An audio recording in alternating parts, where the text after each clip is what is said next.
Latest videos के लिए subscribe कीजिए बाल संस्कार केंद्र चैनल और बेल आइकन प्रेस कीजिए।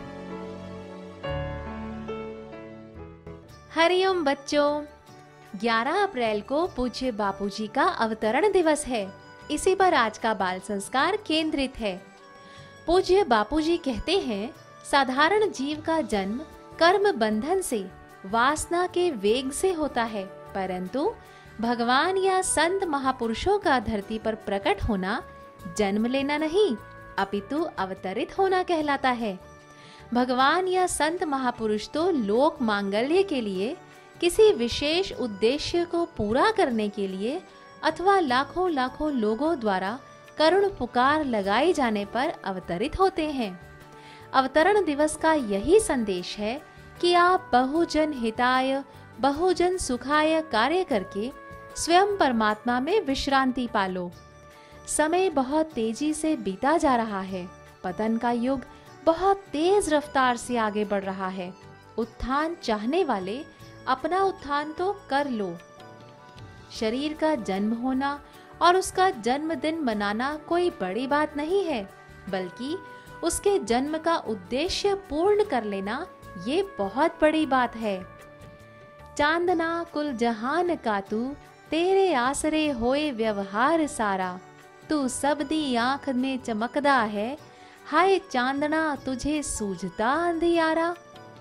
जागना सोना नित खाब तीनों, होवे तेरे आगे कई बारा, बुल्ला शाह प्रकाश स्वरूप है, एक तेरा घट वदना होवे यारा। तुम ज्योतियों की ज्योति हो, प्रकाशकों के प्रकाशक हो, दृष्टा हो मन बुद्धि के और ब्रह्मांडों के अधिष्ठान हो। ओम आनंद, ओम अद्वैतम ब्रह्मास्मि। संतों के जीवन से प्रेरणा लेकर व उनके दिव्य गुणों को स्वीकार कर अपने जीवन में भी संतत्व प्रकट करना ही सच्चे अर्थों में उनका अवतरण दिवस मनाना है। इसी शुभकामना के साथ शुरू करते हैं आज का बाल संस्कार केंद्र। बच्चों, अब सभी बच्चे अनामिका उंगली से तिलक करने के स्थान पर स्पर्श करते हुए मंत्र बोलेंगे। ओम गं गणपते नमः। ओम गं गणपते नमः। ओम श्री सरस्वती नमः। ओम श्री गुरुभ्यो नमः। अब सभी बच्चे मन को एकाग्र करने वाला, मन की चंचलता को दूर करने वाला एक अनुपम प्रयोग करेंगे, टंक विद्या। दोनों नथुनों से श्वास लो, दोनों से लो लो लो, खूब लो।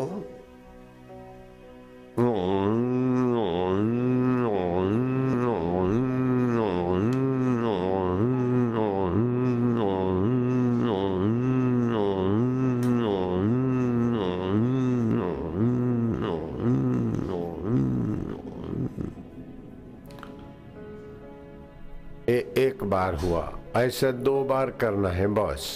फिर से लो।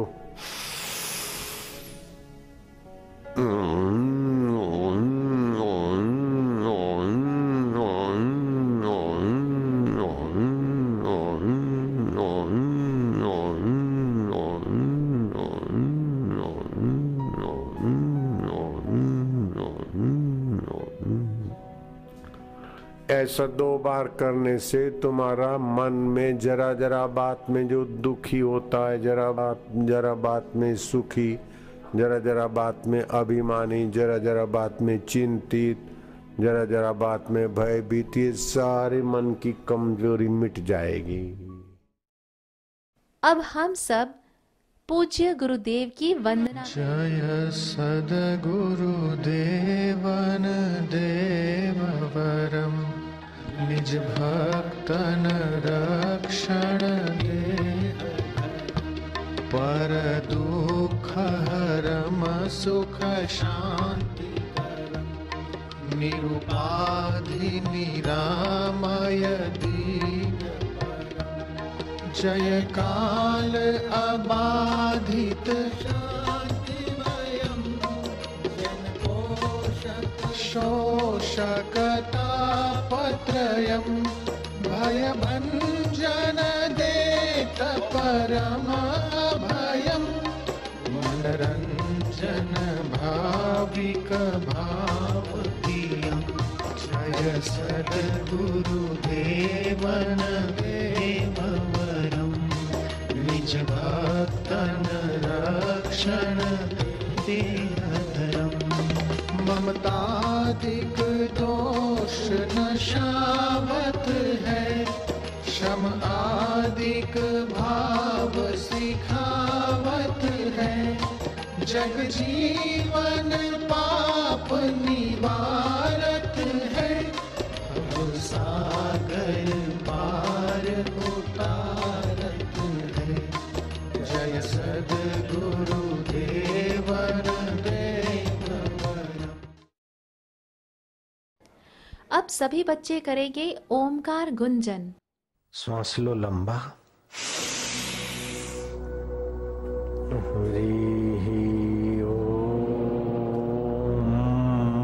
हरि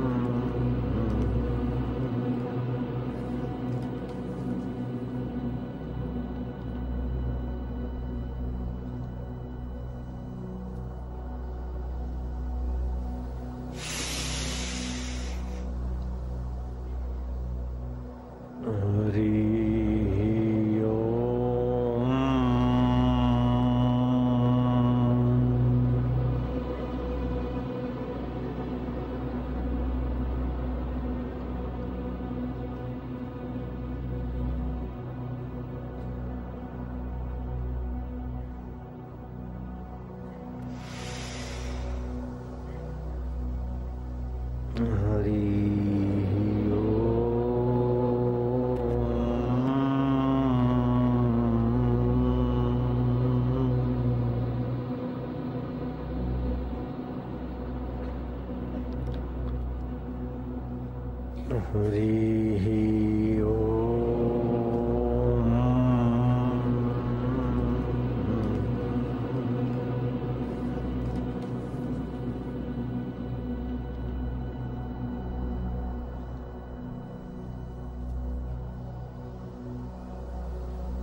अब हम सब त्राटक करेंगे।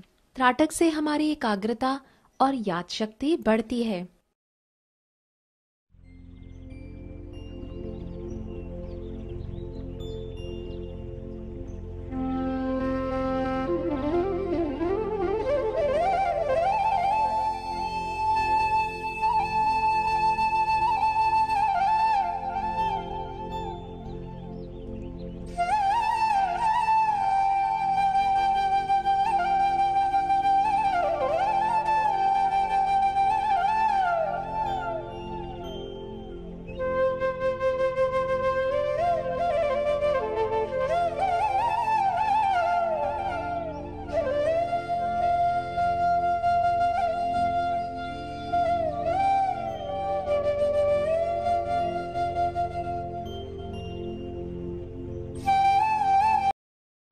अब सभी बच्चे अपने अपने स्थान पर खड़े होकर थोड़ी देर पंजों के बल कूदेंगे।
कहानी। बच्चों, आज की कहानी में हम जानेंगे पूज्य बापूजी ने सत्संग करना कब और कैसे आरंभ किया। पूज्य बापूजी ने 7 वर्ष तक डीसा आश्रम और माउंट आबू की नल गुफा में एकांत साधना, ध्यान योग, लय योग, नादानुसंधान योग, कुंडलिनी योग आदि मार्गों से सिद्ध अवस्था प्राप्त की। तब परम हितैषी पूज्यपाद लीलाशाह जी बापू ने कहा, मैंने तुम्हें जो बीज दिया था उसको तुमने ठीक वृक्ष के रूप में विकसित कर लिया है। अब इसके मीठे फल समाज में बांटो। पाप, ताप, शोक, तनाव, वैमनस्य, विद्रोह, अहंकार और अशांति से तप्त संसार को तुम्हारी जरूरत है। गुरुदेव ने गुलाब का फूल दिखाते हुए कहा, इस फूल को मूंग, मटर, गुड़, चीनी पर रखो और फिर सूंघो तो सुगंध गुलाब की ही आएगी। ऐसे ही तुम किसी के अवगुण अपने में मत आने दो। गुलाब की तरह सबको आत्मिक सुगंध, आध्यात्मिक सुगंध देना। आशाराम, तू गुलाब होकर महक, तुझे जमाना जाने। अब तुम संसार ताप से तप्त लोगों में ये आध्यात्मिक प्रसाद बांटो और उन्हें भी अपने आत्म स्वरूप में जगाओ। गुरुदेव की आज्ञा पाकर बापूजी बनास नदी के तट डीसा में ब्रह्मानंद की मस्ती लूटते रहे। एक दिन उन्होंने वहां एक मरी हुई गाय को जीवन दान दिया। तब से लोग उनकी महानता जानने लगे। फिर तो अनेक लोग शांति प्राप्त करने तथा अपना दुख दर्द दूर करने बापूजी के सत्संग में आने लगे। एक दिन बापूजी फकीरी मस्ती में घने जंगल में चले गए। वहां कोई आता जाता ना था। वहीं एक वृक्ष के नीचे बैठकर ध्यान में ऐसे तन्मय हुए कि पूरी रात बीत गई। सवेरा हुआ तो भूख प्यास सताने लगी, लेकिन उन्होंने फकीरी मस्ती में सोचा, मैं कहीं भी भिक्षा मांगने नहीं जाऊंगा, यहीं बैठकर अब खाऊंगा। यदि सृष्टिकर्ता को गरज होगी तो वे खुद मेरे लिए भोजन लाएंगे। और सचमुच हुआ भी ऐसा ही। 2 किसान दूध और फल लेकर वहां आ पहुंचे। उन्होंने आग्रह करते हुए कहा, हम लोग ईश्वरीय प्रेरणा से ही आपकी सेवा में हाजिर हुए हैं। किसी अद्भुत शक्ति ने रात्रि में हमें मार्ग दिखाकर आप श्री के चरणों की सेवा में ये सब अर्पण करने को भेजा है। तब बापूजी ने थोड़ा सा दूध व फल ग्रहण कर लिया और वो स्थान भी छोड़ दिया और आबू की एकांत गुफाओं, हिमालय के एकांत जंगलों तथा कंदराओं में जीवन मुक्ति का विलक्षण आनंद लूटते रहे। साथ ही साथ संसार के ताप से तप्त हुए लोगों के लिए दुख निवृत्ति और आत्म शांति के भिन्न भिन्न उपाय खोजते रहे तथा प्रयोग करते रहे। साखियां। अब हम गाएंगे अवतरण दिवस की प्रार्थना साखियां के रूप में। वो दिन आ गया है आज जिसका किया था इंतजार। पूज्य श्री के चरणों में हम सबका प्रणाम है बारंबार। खुशियों में झूम झूम कर देवगण फूल बरसाएंगे। आनंदित हुए सभी भक्तजन हर्ष विभोर हो जाएंगे। जन्मदिन के सुअवसर पर देते भक्तगण बधाई है। कभी न बिछड़े इनसे हम, प्रार्थना यही हमारी है। कई जन्मों के पुण्यों से बापू को हमने पाया है। श्री चरणों में ही हमने अपना शीश नवाया है। परिप्रश्नेन। प्रश्न, गुरुजी, नास्तिक किसे कहते हैं और आस्तिक किसे कहते हैं? उत्तर, जो भगवान की सत्ता और परलोक को मानता है तथा सत्य, संयम, सदाचार को अपनाकर इहलोक एवं परलोक में सुखी होने का यत्न करता है, वो आस्तिक है। जो भगवान और परलोक को नहीं मानता उसे नास्तिक कहते हैं। नास्तिक को ईश्वर की अदृश्य सहायता से वंचित रहना पड़ता है। जैसे अगर कोई सरकार को ना माने और किसी का खून कर दे तब भी उस पर अपराध की कलम तो लग ही जाती है। कारावास और पुलिस के डंडे सहने ही पड़ते हैं। ऐसे ही परलोक को ना मानने पर भी पाप पुण्य का फल तो भोगना ही पड़ता है। संस्कृति सुवास, जन्मदिन मनाने का सही तरीका। भारतीय संस्कृति में जन्म दिवस मनाने का बहुत ही सुंदर तरीका बताया गया है। पूज्य बापूजी ने जन्म दिवस मनाने का बहुत ही सात्विक व रोचक तरीका सिखाया है। ये शरीर जिसका जन्म दिवस मनाना है पंचभूतों से बना है, जिनके अलग अलग रंग हैं। पृथ्वी का पीला, अग्नि का लाल, वायु का हरा व आकाश का नीला।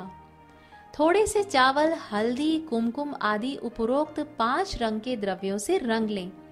फिर उनसे स्वास्तिक बनाएं और जितने वर्ष पूरे हुए हों, मान लो 4, उतने छोटे दिए स्वास्तिक पर रख दें तथा 5वें वर्ष की शुरुआत के प्रतीक रूप में एक बड़ा दिया स्वास्तिक के मध्य में रखें। फिर घर के सदस्यों से सब दिए जलवाएं तथा बड़ा दिया कुटुंब के श्रेष्ठ, ऊंची समझ वाले, भक्ति भाव वाले व्यक्ति से जलवाएं। इसके बाद जिसका जन्म दिवस है उसे सभी उपस्थित लोग शुभकामनाएं दें, फिर आरती व प्रार्थना करें। पाश्चात्य संस्कृति में जन्म दिवस के दिन केक पर लगी मोमबत्तियां जलाकर फिर फूंक मार मार कर बुझाते हैं।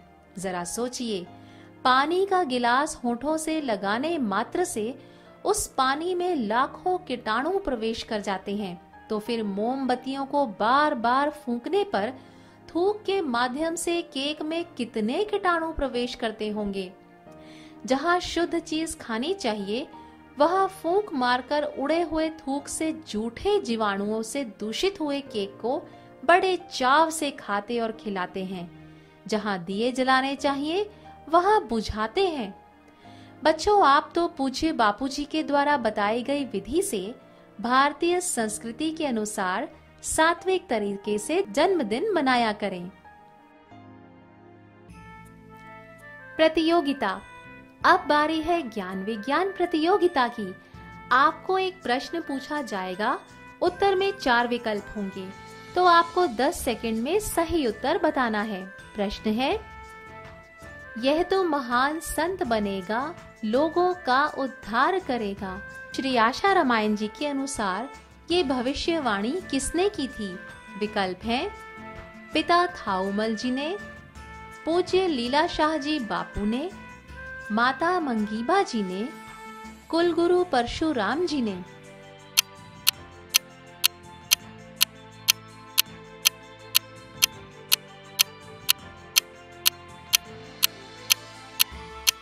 प्रश्न का सही उत्तर आपको सत्र के अंत में बताया जाएगा। वज्रासन में बैठ जाएं, श्वास लेते हुए हाथों को ऊपर उठाएं और हाथों को जोड़कर नमस्कार की मुद्रा बनाएं। अब श्वास छोड़ते हुए सामने की ओर ऐसे झुकें कि छाती जांघों को और माथा जमीन को छूने लगे। हाथों को सामने जमीन पर रखें और सामान्य गति से श्वास लें। ध्यान आज्ञा चक्र में रहे।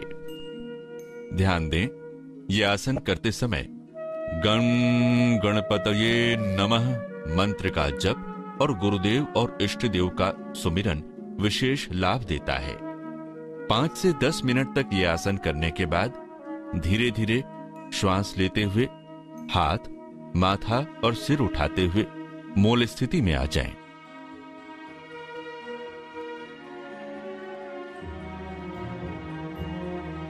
लाभ। शशकासन करने से क्रोधी और जिद्दी स्वभाव पर नियंत्रण रहता है, निर्णय शक्ति बढ़ती है, बुरे विचार आने बंद हो जाते हैं और आज्ञा चक्र का विकास होता है।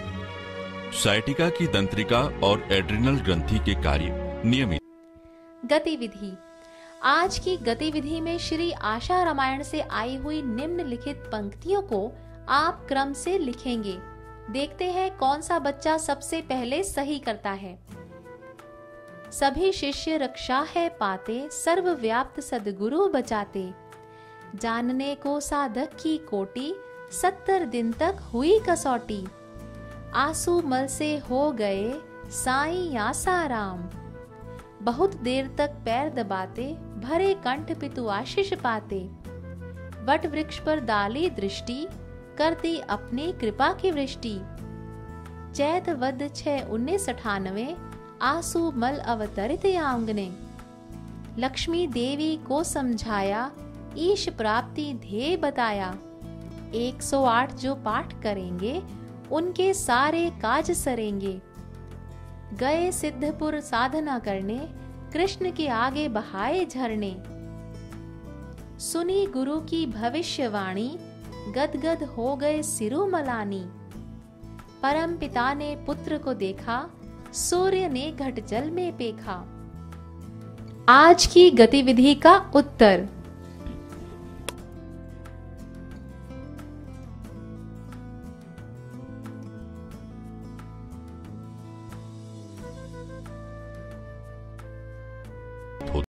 स्वास्थ्य सुरक्षा।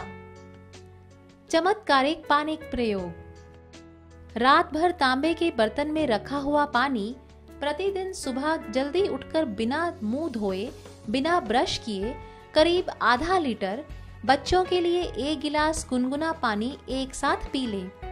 पानी पीने के बाद मुंह धो सकते हैं, ब्रश कर सकते हैं।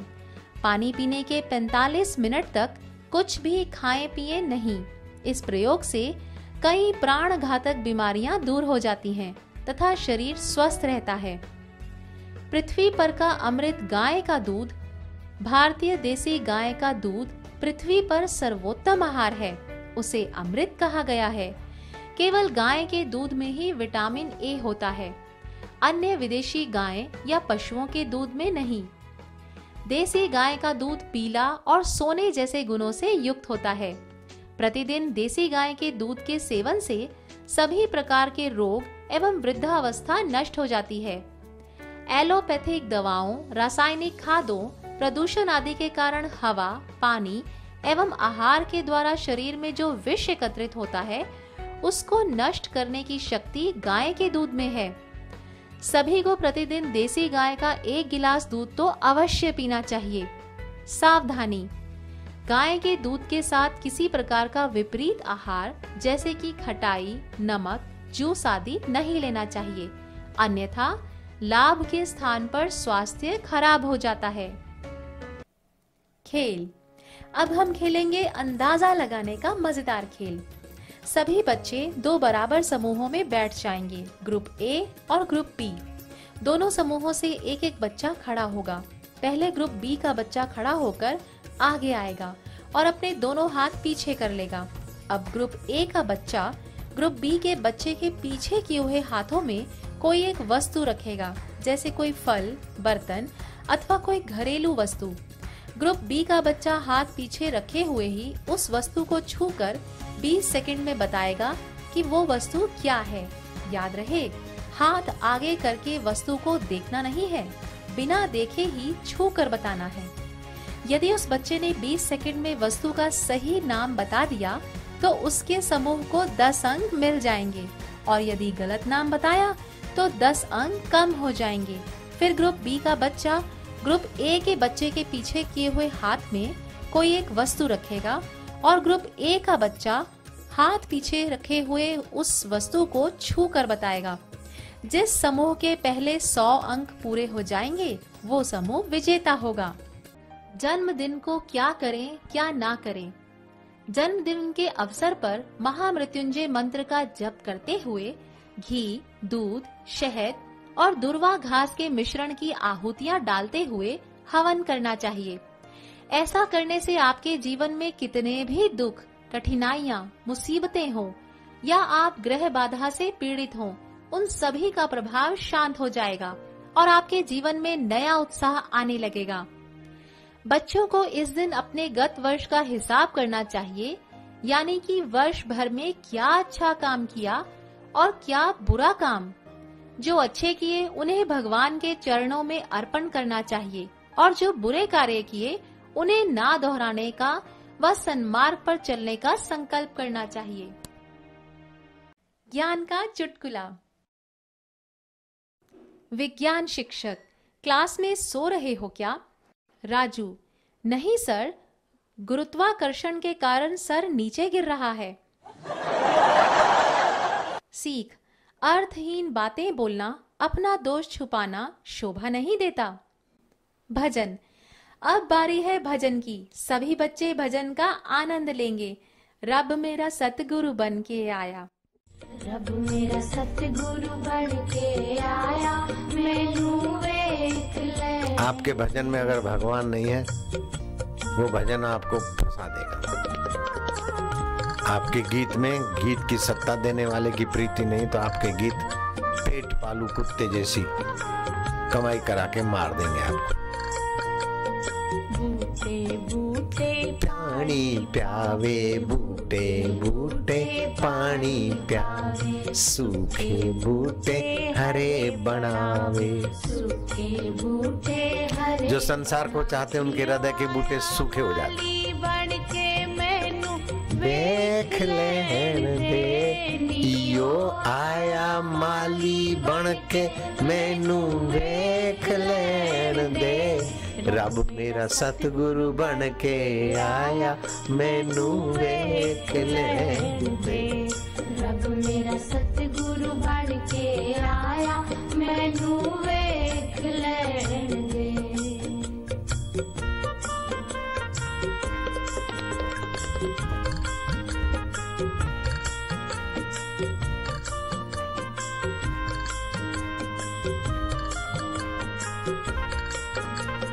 जिथे भी ओ चरण छुआवे, जिथे भी ओ चरण छुआवे, पत्थर भी ओथे पिघलावे, पत्थर भी ओथे पिघलावे। नियो आया तारण हारा, मैनू वेख लेन दे। नियो आया तारण हारा, मैनू वेख लेन दे। रब मेरा सतगुरु बन के आया, मैनू वेख लेन दे। रब मेरा सतगुरु बन के आया, मैनू वेख लेन दे।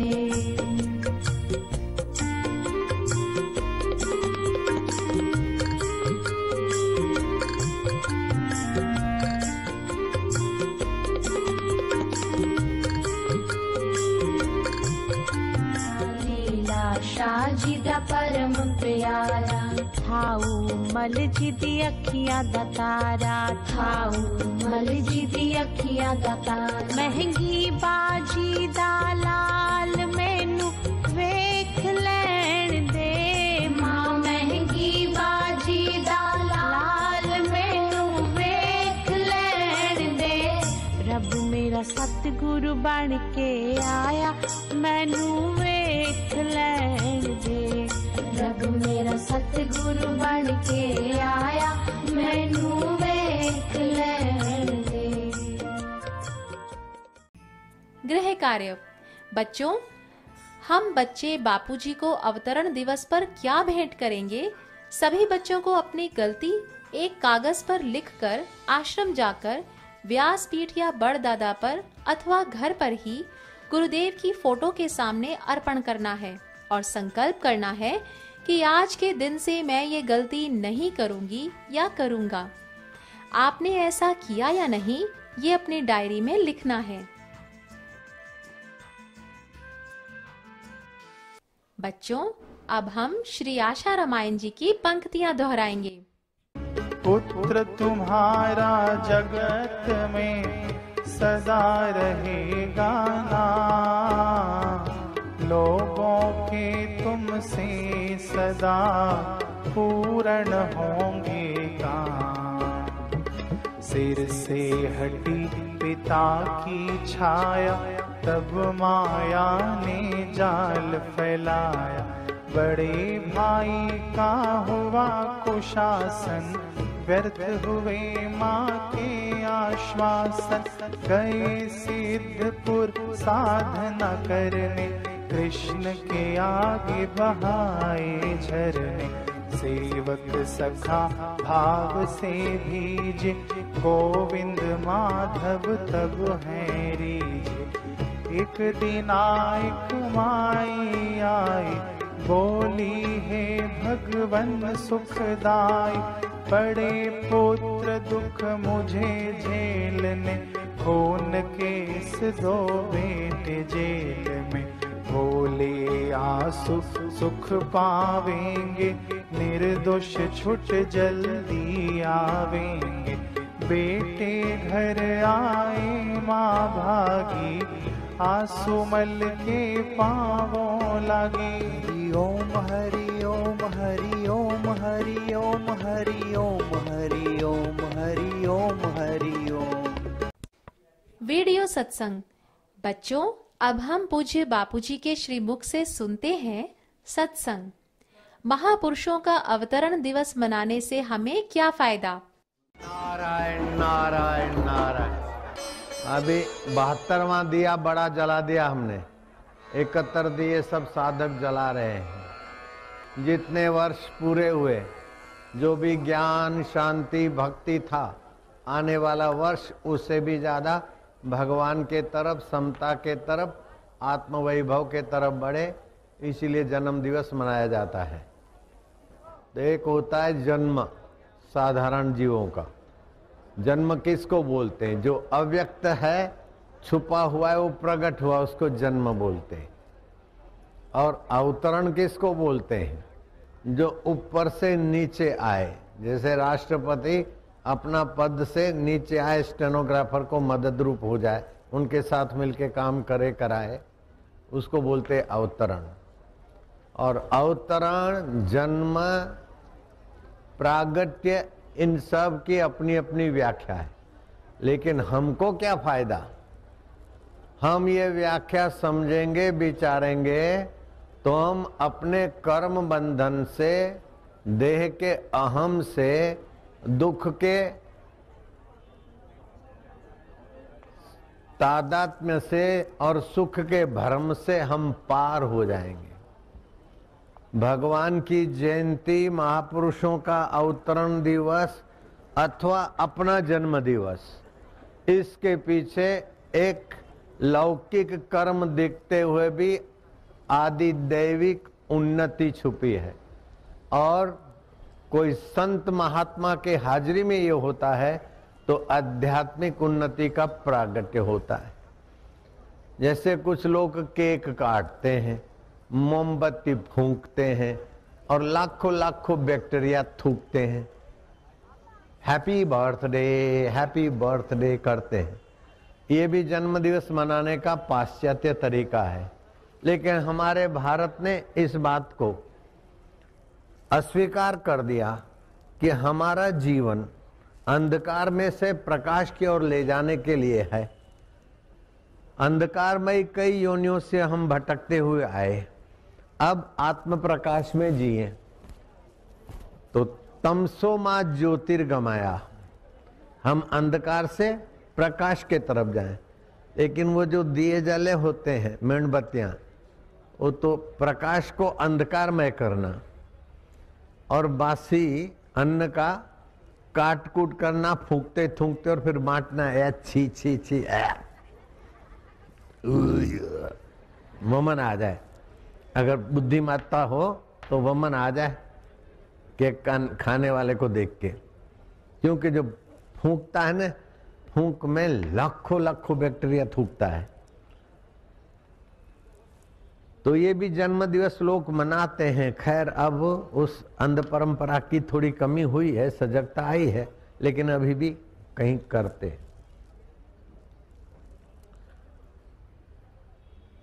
जन्म दिवस मनाने के पीछे उद्देश्य होना चाहिए कि आज तक के जीवन में जो हमने अपने तन के द्वारा सेवा कार्य किया, मन के द्वारा सुमरण किया और बुद्धि के द्वारा ज्ञान प्रकाश पाया,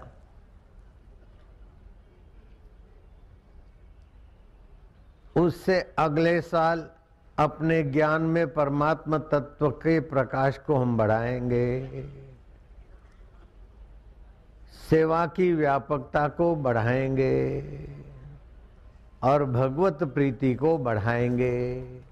ये तीन चीजें हो गई तो आपको उन्नत होने में ये आपका जन्म दिवस बड़ी सहायता करेगा। लेकिन जन्म दिवस किसी का है झूम शराबी, झूम बराबर झूम, पेग पिए और क्लबों में गए तो ये सत्यानाश दिवस साबित हो जाता है।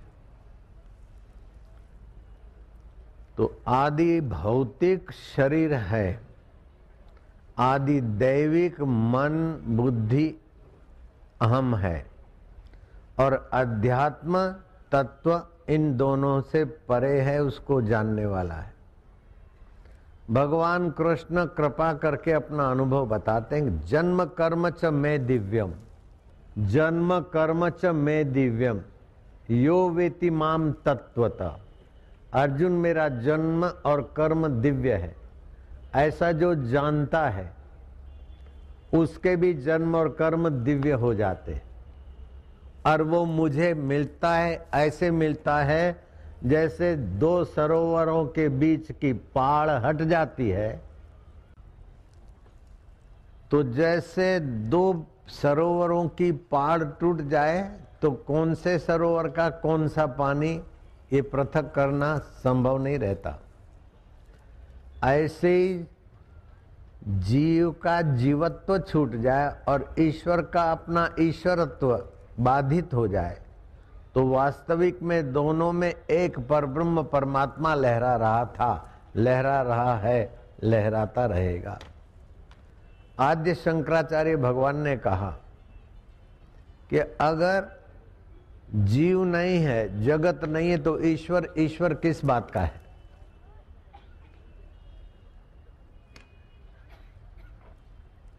एक व्यक्ति आया, बोले तुम क्या करते हो? बोले मैं हेड मास्टर हूं।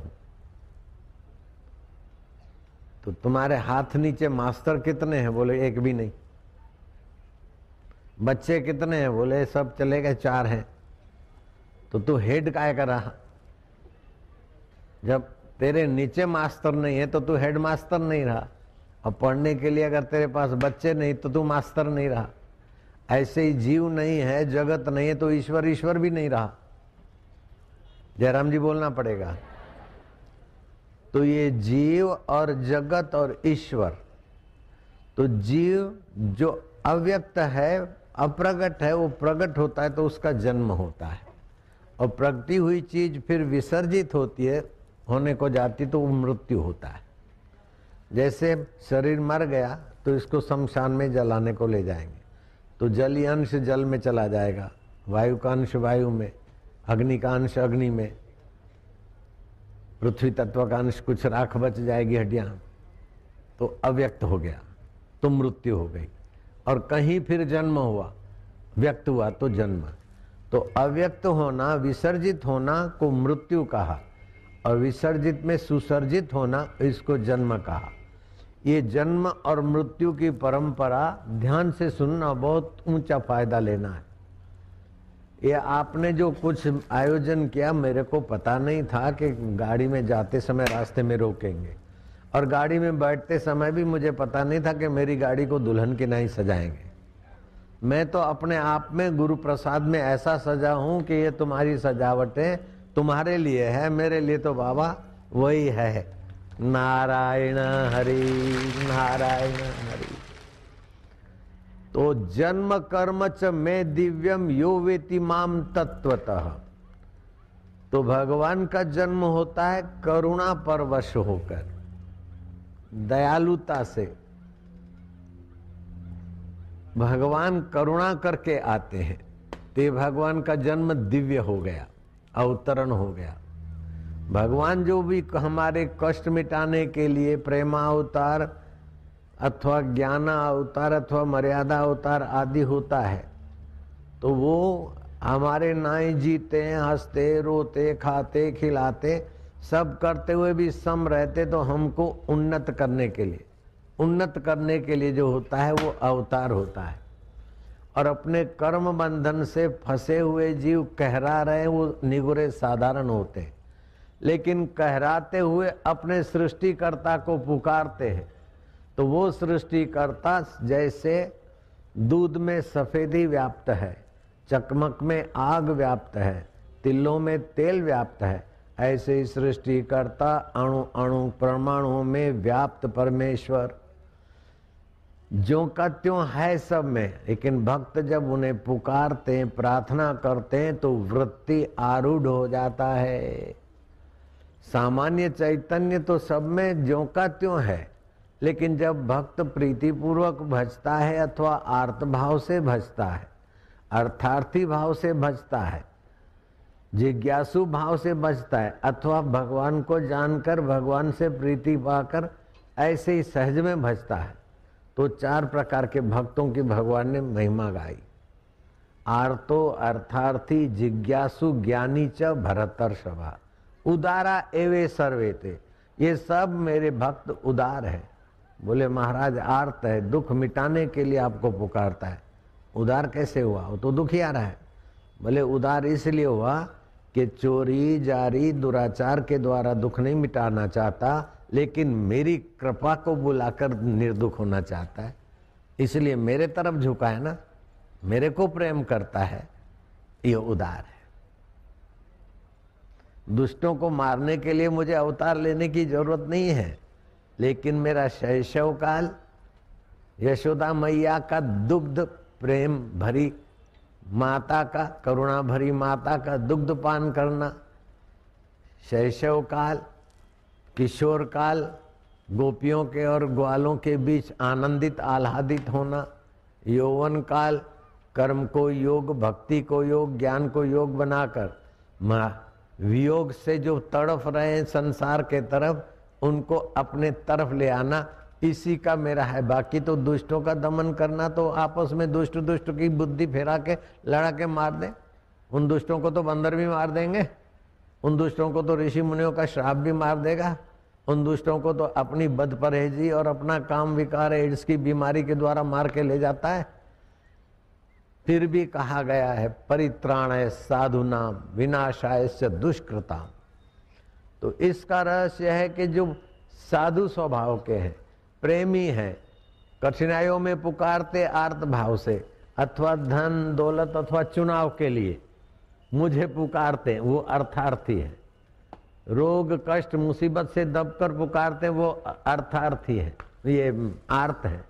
लेकिन कोई सफलता पाने के लिए पुकारते तो अर्थार्थी है, और मुझे पाने के लिए मेरी सेवा पूजा और पुकारते हैं तो जिज्ञासु है। लेकिन ये सब नहीं है, फिर भी जो मुझे प्यार करते हैं और मेरी व्याख्या करते हैं और मेरे तरफ दूसरों को लगाते हैं, ऐसा ज्ञानी तो मेरा आत्मा है। प्रश्नोत्तरी। संतों का अवतरण दिवस हमें क्या प्रेरणा देता है? पूज्य बापूजी ने एकांत में किस प्रकार की साधना की? तू गुलाब होकर महक, तुझे जमाना जाने, इस लाइन का क्या अर्थ होता है? अपने जन्मदिन के दिन हमें क्या करना चाहिए? सभी बच्चे अपने अपने स्थान पर आरती करेंगे। शुभं करोति कल्याणं आरोग्यं सुख संपदा शत्रुबुद्धि विनाशाय दीपज्योति नमोस्तुते। दीपज्योति परब्रह्म दीपज्योति जनार्दन दीपो हरतु मे पापं संध्या दीपो नमोस्तुते।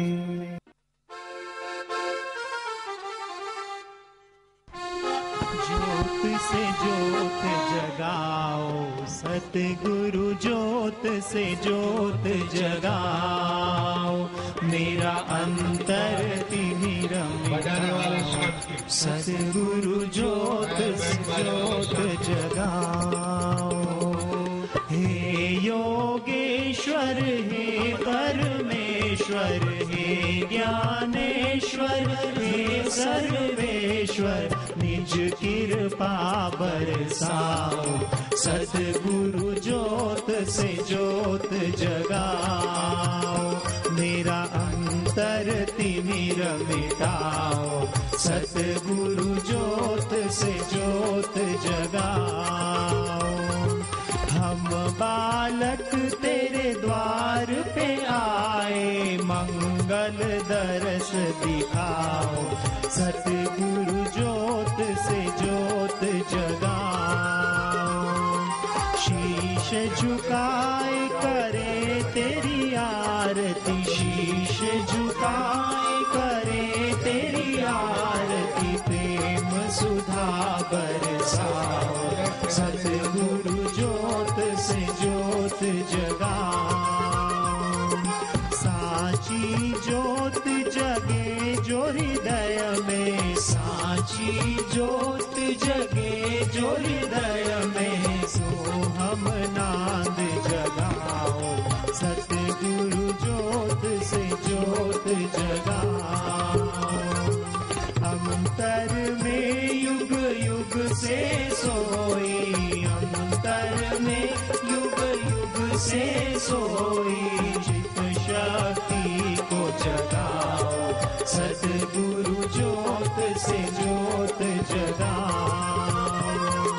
जीवन में श्री राम अविनाशी, जीवन में सद्गुरु अविनाशी, चरणन शरण लगाओ, सद्गुरु ज्योत से ज्योत जगाओ। मेरा अंतर तिमिर मिटाओ, सद्गुरु ज्योत से ज्योत जगाओ।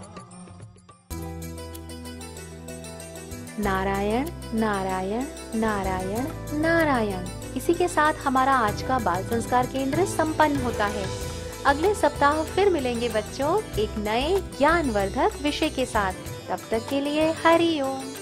ज्ञान विज्ञान प्रतियोगिता प्रश्न का सही उत्तर है कुलगुरु परशुराम जी।